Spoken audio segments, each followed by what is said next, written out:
마리아 탄생. 제1장 마리아의 아버지 요아킴이 대사제에게 야단맞는다. 축복을 받고 영원히 영광스러운 동정녀 마리아는 다윗왕가의 후손으로서 나자렛에서 태어나 예루살렘에 있는 주님의 성전에서 교육을 받았다. 그 아버지는 요아킴이고 어머니는 안나였다.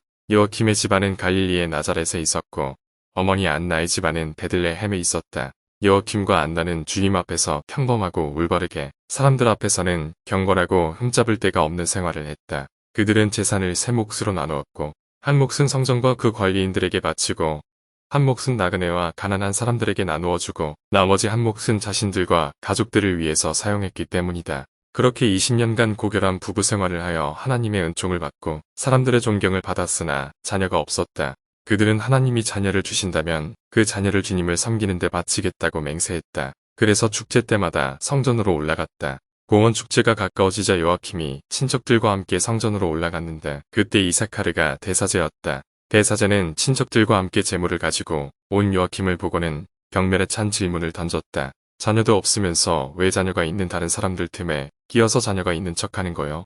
그리고 자녀를 가질 자격이 없다는 하나님의 판단을 받은 사람은 제물을 바쳐도 하나님이 받아들이지 않는다고 덧붙여 말했다. 이스라엘 사람 가운데 아들을 낳지 못하는 사람은 저주를 받은 사람이라고 하는 성서 구절이 있기 때문이다. 게다가 대사제는 자녀를 낳아서 그 저주로부터 먼저 풀려난 뒤에 하나님 앞에 제물을 바치러 오라고 말했다. 책망을 받고 수치감에 휩싸인 요아킴이 목장에서 양떼를 지키는 목동들이 있는 곳으로 물러갔다. 대사제가 한 말을 옆에서 다 들은 친척들이 대사제처럼 자기를 책망할까 두려워서 그는 집으로 돌아가고 싶지 않았던 것이다. 제2장 천사가 마리아의 탄생과 하나님의 아들의 탄생을 예고한다. 그곳에서 지내고 있는 동안 요아킴이 홀로 있을 때 주님의 천사가 찬란한 광채 속에서 나타났다. 천사는 자기의 출현으로 놀라는 그를 안심시키려고 이렇게 말했다. 요아킴, 두려워하지 마시오. 내 모습을 보고 근심에 잠길 것 없어. 나는 주님이 파견한 천사인데 당신의 기도가 받아들여졌소. 당신의 자선행위가 주님의 눈에 들었다는 사실을 알리려고 온 것이요. 주님이 당신의 수치를 똑똑히 보았고 자녀가 없다고 억울하게 야단맞는 것도 다 들었소. 하나님은 자연 상태가 아니라 죄악에 대해서 벌을 주는 분이지요. 그래서 그분이 어떤 사람의 자궁을 막아놓은 것은 더욱 놀라운 방식으로 다시 열고 거기서 태어나는 아기는 욕정의 산물이 아니라 하나님의 선물이라는 것을 보여주기 위한 목적 때문이지요. 이 백성의 최초의 어머니 사라는 80살이 될 때까지 자녀가 없었지만 노년기 끝 무렵에 이사학을 낳았고 이사학을 통해서 모든 민족에게 축복을 약속한 것이요. 하나님의 총애를 받고 거룩한 야곱의 사랑을 듬뿍 받은 라켈도 오랫동안 자녀가 없었지만 그 후 요셉의 어머니가 되었고 요셉은 이집트의 총독이 되었을 뿐 아니라 많은 민족을 굶주림의 위험에서 구원했소. 민족 지도자들 가운데 누가 삼손보다 더 힘이 세고 사무엘보다 더 거룩하단 말이요. 이 두 사람의 어머니도 한때는 아이를 낳지 못했소. 내 말에 대해서 이론적으로 확신이 가지 않는다면 노년기에 임신하는 예가 많고 또 아이를 낳지 못하던 여자가 출산하고 놀라는 일이 많다는 사실을 기억하시오. 그러니까 당신 부인이 딸을 낳을 테니 마리아라고 이름을 지어주시오. 마리아는 당신이 맹세한 대로 어려서부터 주님께 봉헌될 것이고 어머니 뱃속에서부터 성령으로 충만하게 될 거요. 마리아는 더러운 것을 먹지도 마시지도 않을 것이고 일반 백성들과는 어울리지 않고 오로지 성전에서만 말을 할 것이요. 이것은 마리아가 비방이나 의심을 받을 여지를 없애라는 것이요. 그래서 아이를 낳지 못하는 여자에게서 놀라운 방식으로 태어난 것과 마찬가지로 마리아는 처녀의 몸으로 과거의 전례가 없는 방식으로 가장 높으신 하나님의 아들을 낳을 것이니 그 이름은 예수라고 하시오. 예수는 그 이름이 뜻하는 바와 같이 모든 민족들의 구세주가 될 것이요. 내가 선언한 이 모든 것에 대한 증거를 주겠소. 당신은 이제 예루살렘의 황금의 문으로 가시오. 그러면 아내 안나를 만날 것이요. 안나는 당신이 여태껏 귀가하지 않아서 몹시 걱정하고 있는데 당신을 만나면 더없이 기뻐할 거요. 말을 마친 천사가 떠나갔다. 제3장 천사가 안나에게 여러 가지를 예언한다. 그 다음에 천사가 요아킴의 아내 안나에게 나타나서 이렇게 말했다. 두려워 마시오. 헛비비를 본다고 생각하지도 마시오. 왜냐하면 나는 당신의 기도와 자선 행위를 하나님 앞으로 전달한 천사이기 때문이지요. 내가 파견된 것은 당신이 딸을 낳을 것이고 그 이름을 마리아라고 부르며 마리아는 모든 여인들보다 더 축복을 받을 것이라는 사실을 알려주기 위한 것이지요. 마리아는 태어나자마자 하나님의 은총으로 충만하고 3년간 당신 집에서 양육되다가 그 후에는 주님을 섬기는데 봉헌되어 분별 연령에 도달할 때까지 성전을 떠나지 않을 것이요. 한마디로 마리아는 밤낮으로 단식과 기도로 주님을 섬기고 더러운 것은 일체 피하고 남자를 절대로 알지 못할 것이요. 그러나 오염되지 않고 순수한 면에서 그 누구와도 비교가 안 되는 마리아는 남자를 전혀 모르는 처녀의 몸으로 아들을 낳을 것이요. 그분은 자신의 은총과 이름과 업적으로 세상을 구원하는 구세주가 될 것이요. 그러니까 이제 일어나서 예루살렘으로 올라가시오. 황금의 문금으로 도금된 문이기 때문에 의로 가면 내 말의 증거로서 당신이 그토록 안부를 걱정하는 남편을 거기서 만날 것이요. 남편을 만나게 되면 나머지 일들도 모두 분명히 이루어진다는 것을 믿으시오. 천사의 지시에 따라 두 사람이 각각 자기가 있던 곳을 떠나 황금의 문으로 가서 만났다. 반갑게 만난 부부는 자녀의 출산 약속에 만족하고 겸손한 사람을 높이 올려주는 주님에게 감사했다. 주님을 찬미한 뒤에 귀가한 부부는 하나님의 약속을 굳게 믿고 기대감에 넘쳐서 즐거운 나날을 보냈다. 이윽고 안나가 임신하여 딸을 낳았다. 부모는 천사의 지시대로 마리아라고 불렀다. 제사장 세사할 때 성전의 계단을 걸어 올라간 마리아. 어느덧 3년이 지나고 젖도 떼었기 때문에 부모가 제물을 준비하여 동정녀를 성전으로 데리고 갔다. 성전 주변에는 15편의 시편에 따라서 15계단이 있었다. 성전을 산 위에 지었기 때문에 바깥에 있는 번제의 제단에 접근하려면 반드시 계단을 걸어 올라가야만 했다. 축복받은 동정녀이자 아기인 마리아를 부모가 계단에 내려놓았다. 그러나 부모가 여행할 때 입고 있었던 옷을 벗고 관습에 따라서 좀 더 깨끗한 옷으로 갈아입는 동안 주님의 동정녀가 다른 사람의 인도나 도움을 전혀 받지 않은 채 계단을 하나씩 모두 올라갔다. 누가 보아도 분별의 연령에 도달했다고 여길 지경이었다. 주님은 이렇게 비상한 일을 동정녀의 어린 시절에 보여주었고 앞으로 마리아가 얼마나 위대한 인물이 될 것인지를 이 기적을 통해서 증명했다. 그러나 부모는 율법의 관습에 따라서 제물을 바치고 자기네 맹세를 이행한 뒤에 다른 어린 처녀들이 양육되는 성전의 별도 건물의 동정녀를 맡기고 집으로 돌아갔다. 제5장 대사제들이 마리아를 위해 남편을 선발한다. 주님이 동정녀는 나이가 들면서 날이 갈수록 더욱더 완전해졌다. 시편에 따르면 부모가 아이를 버렸어도 주님이 아이를 돌보아 주었기 때문이다. 날마다 천사들과 대화를 하고 날마다 하나님이 보낸 방문자들을 맞이했고 그 결과 모든 악을 피하고 모든 선을 갖추게 되었다. 그래서 마리아가 14살 되었을 때 사악한 무리가 그 어떠한 것도 비난할 여지가 없었으므로 마리아를 아는 착한 사람들은 그 생활과 대화에 감탄했다. 그 무렵 대사제가 공식 명령을 내렸다. 성전에서 사는 처녀들 가운데 14살 된 경우는 모두 집으로 돌아가고 이제 충분히 성숙했으니까 관습에 따라 결혼해야 한다고 명령한 것이다. 다른 처녀들은 즉시 복종했으나 오로지 마리아만이 복종할 수 없다고 말했다. 마리아는 부모뿐 아니라 자기도 주님을 섬기는데 자신을 바쳤고 게다가 주님께 동정을 지키겠다고 맹세했으며 남자와 잠자리를 같이 해서 그 맹세를 깨뜨릴 수는 없다고 복종을 거절하는 이유를 들었다. 대사제가 난처한 입장에 놓이게 되었다. 마리아의 맹세를 풀어줄 수도 없고 맹세하면 반드시 지켜야 한다는 성서, 구절을 따르지 않을 수도 없었다. 또한 백성들에게 생소한 새로운 관습을 도입할 수도 없었다.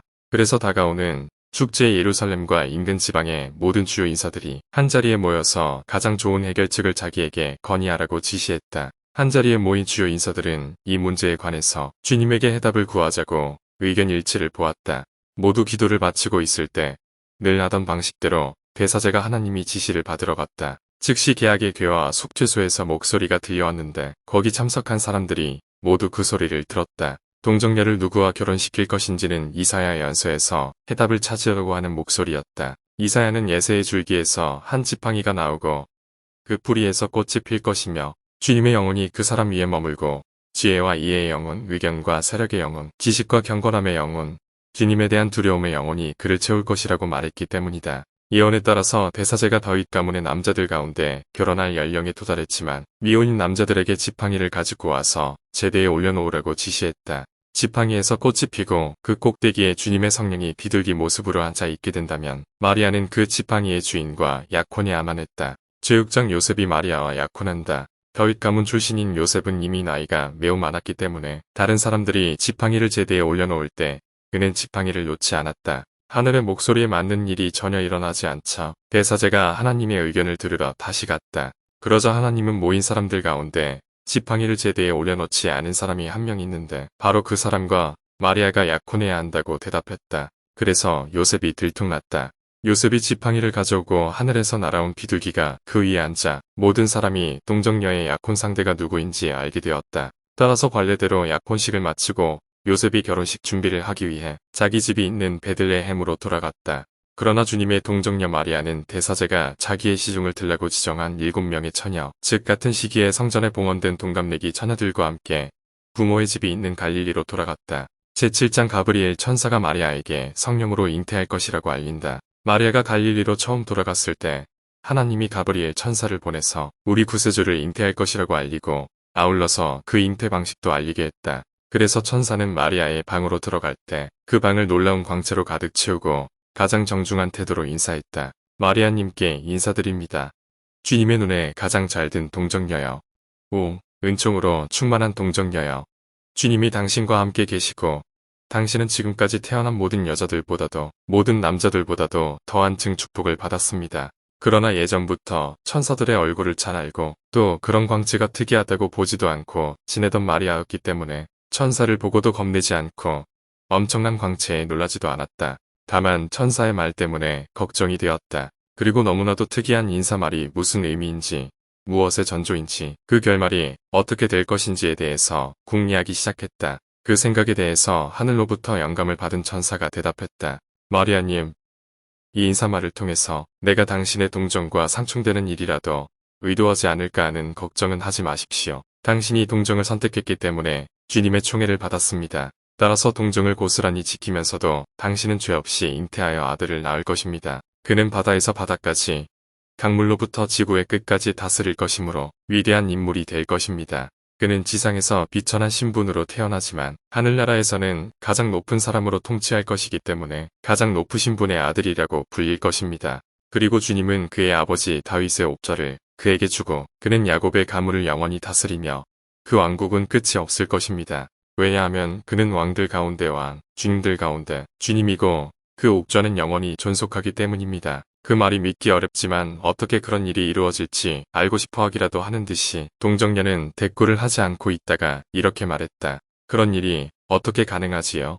제가 동정을 맹세했기 때문에 남자를 전혀 알지 못하는데 남자의 시를 받지 않고 어떻게 제가 임신할 수 있단 말인가요? 그 질문에 천사는 마리아님, 정상적인 방법으로 임신할 것이라는 생각은 마십시오. 동정녀로 계속 있으면서도 남자와 잠자리를 같이 하지 않고서도 당신은 출산을 할 것입니다. 그리고 동정녀로 남아있으면서 저주를 물릴 것입니다. 왜냐하면 전혀 욕망의 맥박 없이 성령이 당신 위에 내리고 가장 높으신 분의 힘이 당신을 덮을 것이기 때문입니다. 당신에게서 태어나는 그는 죄 없이 잉태된 유일한 분이고 태어난 뒤에는 하나님의 아들이라고 불릴 것이므로 그는 유일하게 거룩한 분입니다.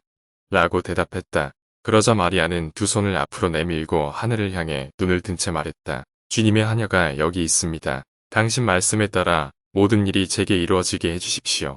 재벌장 요셉이 마리아와 결혼하고 계속해서 동정을 지킨다. 요셉이 약혼녀 마리아와 결혼하기 위해서 유대에서 갈릴리로 갔다.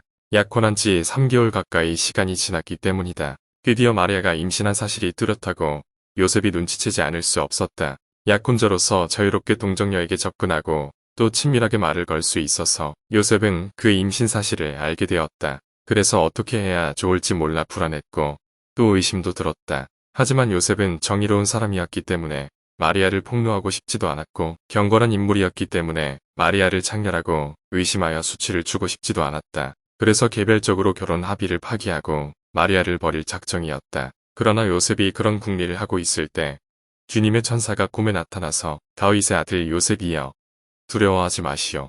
동정녀가 간통했다고 의심하거나 마리아를 나쁘게 보지 마시오. 또한 마리아를 아내로 맞아들이는 것도 두려워할 필요가 없어. 당신을 괴롭히고 있는 마리아의 임신은 사람이 아니라 성령의 일이기 때문이요. 왜냐하면 모든 여자들 가운데 오로지 동정녀만이 하나님의 아들을 낳을 것이니 그 이름을 예수, 즉 구세주라고 부르시오. 그는 자기 백성들을 죄에서 구원할 것이기 때문이요.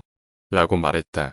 요셉은 천사의 지시에 따라 동정녀와 결혼했다. 그리고 마리아를 알지 않았고 계속해서 동정을 지키게 했다. 임신한 지 9달이 가까워지자 요셉이 필요한 물건들을 챙겨서 아내를 데리고 자기 출신지인 베들레헴으로 돌아갔다. 그리고 거기 머물 때 해산 시기가 닥쳤다. 마리아는 거룩한 복음서 저자들이 가르친 바와 같이 처서들, 즉 우리 주님 예수 그리스도를 낳았다. 주님은 성부와 성자와 성령과 함께 영원히 살아계시고 다스린다.